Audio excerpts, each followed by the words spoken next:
Olá a todos. Nesse dia eu gostaria de convidar você para meditar comigo em Gênesis, capítulo de número 22, verso de número 8. A palavra de Deus nos diz o seguinte: E respondeu Abraão: Deus proverá para si o cordeiro.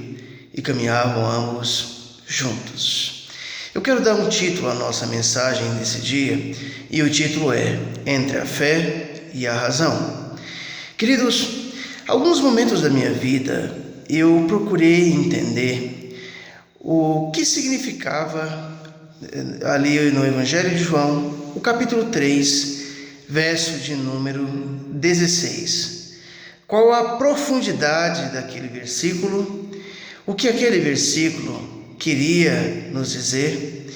Qual a largura, a dimensão, a profundidade daquele versículo e do significado daquele versículo para a minha vida?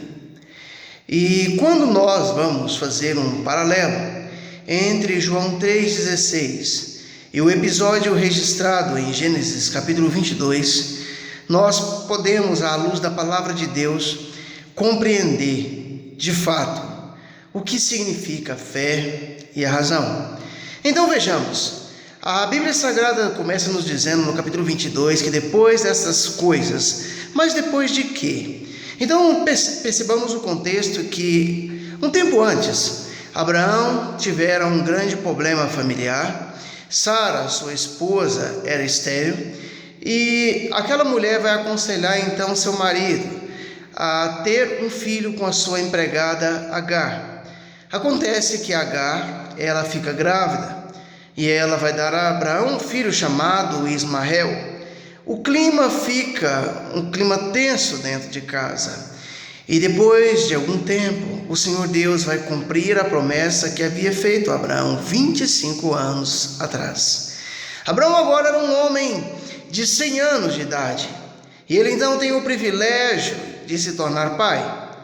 E naquele momento então, a Sara, ela percebendo que agora conseguiu engravidar, que agora tinha um filho, e o clima que já não era salutar dentro de casa, ela vai falar para Abraão para tirar a serva egípcia de dentro de casa, para colocar Agar e seu filho Ismael para seguir sua vida longe dali.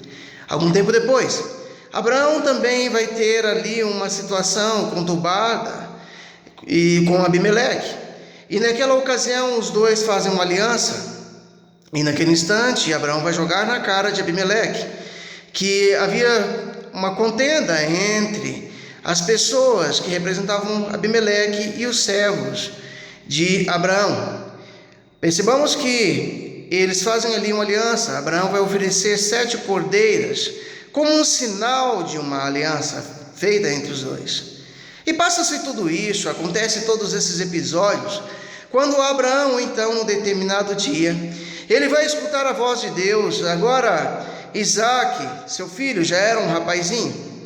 E naquele dia, Deus vai pedir algo a Abraão, que poderia, talvez, nesse dia, ser algo que Deus viesse pedir a mim e a você.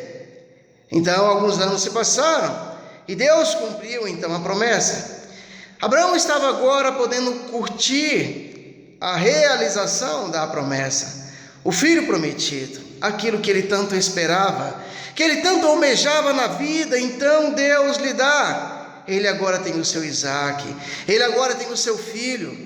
Mas o Senhor Deus então naquele dia vai dizer para Abraão: Abraão, pega o teu filho, o teu único filho Isaac, vai até o local aonde eu vou te mostrar, e ali tu oferecerás a mim em holocausto, em sacrifício. Então vejamos, queridos, vamos imaginar que ao invés de Abraão, estivesse ali eu e você.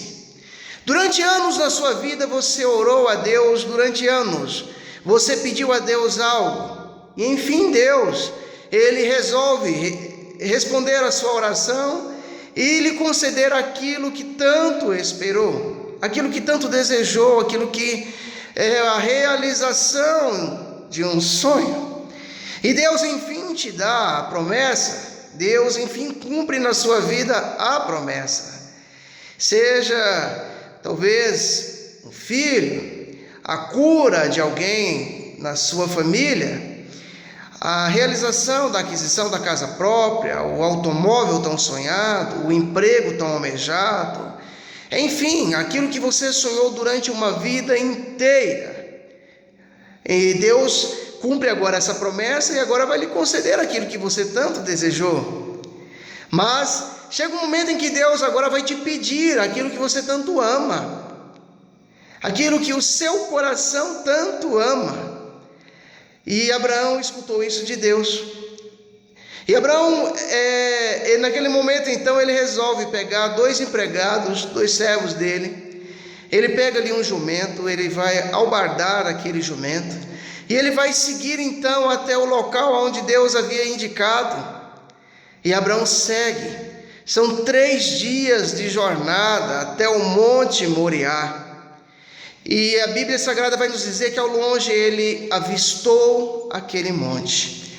E ele vai dizer então para os seus 2 servos, para os seus 2 empregados: me esperem aqui, que eu e o rapaz iremos adorar a Deus e depois retornaremos a vós. E a partir dali, o percurso seria só Abraão e Isaque. E de repente aquele rapaz vai fazer uma pergunta inquietante para o seu pai: pai, eis aqui a lenha, eis aqui o cutelo, mas aonde está o cordeiro? Cutelo, se nós precisamos entender, era uma espécie de uma machadinha. Então, naquele momento, o Abraão vai dar ao seu filho uma resposta de fé. Ele vai dizer para Isaque: o Senhor Deus proverá para si o cordeiro, meu filho. E os 2 chegam ao Monte Moriá, onde hoje provavelmente é o local onde alguns anos atrás havia sido construído o Templo de Salomão, anos depois destruído pelo Império Babilônico. E aqueles 2 então chegam até o Monte Moriá, e ali naquele local, no alto daquele monte, Abraão então, junto com Isaque, vão construir ali o altar aonde o sacrifício seria feito. E aí, nesse instante, Abraão então pega o seu filho, coloca sobre aquele altar. Ele levanta aquele cutelo na direção do filho para poder matá-lo. Façamos uma pausa. Então vamos pensar que naquele momento, você que ama a sua família, que ama seus filhos, ama seus pais, ama as pessoas que contigo convivem, de repente é uma pessoa da sua família, e Deus pediu para você aquilo que você tanto ama. Eu amo a minha família, eu amo meus pais, eu amo meus 3 filhos, e honestamente eu não consigo me enxergar naquela situação. Então vamos imaginar que nesse momento, talvez enquanto você está escutando o que eu estou te dizendo, você chegue a uma conclusão: que absurdo que Deus vai pedir para esse homem. Deus pediu para ele algo que de fato a pessoa deveria ter muita fé, para pegar o próprio filho e subir até um local como esse e ali sacrificá-lo. Mas foi o que Deus pediu. Deus pediu isso para ele. E talvez uma pergunta inquietante no meu coração, e provavelmente a mesma pergunta que você esteja se fazendo nesse momento: por que Deus pediu isso? 25 anos demorou para Deus cumprir a promessa, e agora Deus quer que aquele homem mate o próprio filho. Deus quer que ele ofereça o próprio filho. Aparentemente, queridos, a conclusão que eu e você chegamos é de um Deus egoísta, de um Deus que não se importa com as pessoas, de Deus pedir aquilo que você e eu mais amamos. E Abraão então resolve obedecer. Ele prefere obedecer a fé do que a razão. E ele estende então o cutelo para matar o filho. E ele escuta dos altos céus um brado, um grito: Abraão, não estendas a mão contra o rapaz. Queridos, Aquele homem obedeceu a Deus, ainda que custasse a vida do filho. E a verdade é que ele é reconhecido como o pai da fé. Ele é reconhecido como o pai da fé porque ele não abriu mão do próprio filho. Sabe, amados, às vezes Deus vai pedir de nós uma demonstração da nossa fé, que vai muito além da razão. E foi o que Deus pediu para aquele homem. Então talvez nós vamos pensar, quando é com o outro é mais fácil. Quando é com o outro é mais fácil. Mas e quando é conosco? E quando a prova de fé, ela muitas vezes é no momento em que talvez você está com câncer, que você vai pensar: eu estou nessa situação e cadê Deus? Você está entre a fé e a razão. É quando você está vivendo talvez um dos piores momentos da sua vida, de medo, de tensão, de angústia, é que você naquele momento vai pensar: cadê Deus? É quando alguém da sua família que tanto amas acaba de falecer e nada fez Deus, e aí você está entre a fé e a razão. Continuarei servindo a Deus. Mas aquele homem resolveu obedecer, e ele escuta uma promessa de Deus, a qual vai dizer: porque não me negaste o teu único filho. Percebam que ele não precisa matar o filho. Ele não precisou. Ele estava pronto a fazê-lo, mas ele foi impedido pelos céus de fazê-lo.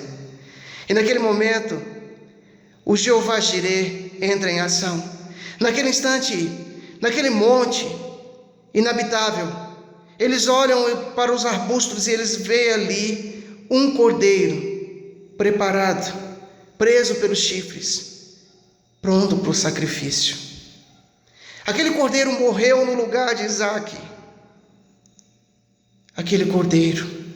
Lembram-se do início do texto? Deus proverá para si o cordeiro, meu filho. Isaque não precisou morrer. Ninguém da sua família precisa morrer para você provar sua fé para Deus, porque aquele cordeiro morreu no lugar de Isaque. O cordeiro morreu no meu lugar. O cordeiro morreu no seu lugar. Deus poupou a vida de Isaque. Muitas vezes Deus tem poupado a vida do seu filho, do seu pai, da sua mãe. Mas Ele não poupou a vida de Jesus. Ele proveu para si o cordeiro. Nessa sexta-feira, lembre-se que um inocente morreu no meu lugar, morreu no seu lugar. Deus pediu um sacrifício para Abraão, que provavelmente iria além das forças dele. Eu não seria capaz de sacrificar a Sara, a Vitória e o Nicolas, mas Jesus morreu no lugar dos meus filhos. Eu queria que você pensasse nisso, que quando você olhasse para a chamada sexta-feira da paixão, você pudesse entender que Deus amou o mundo de tal maneira que deu o seu único filho. Deus te ama. Que Deus possa te abençoar e te levar a refletir sobre isso. Deus te abençoe.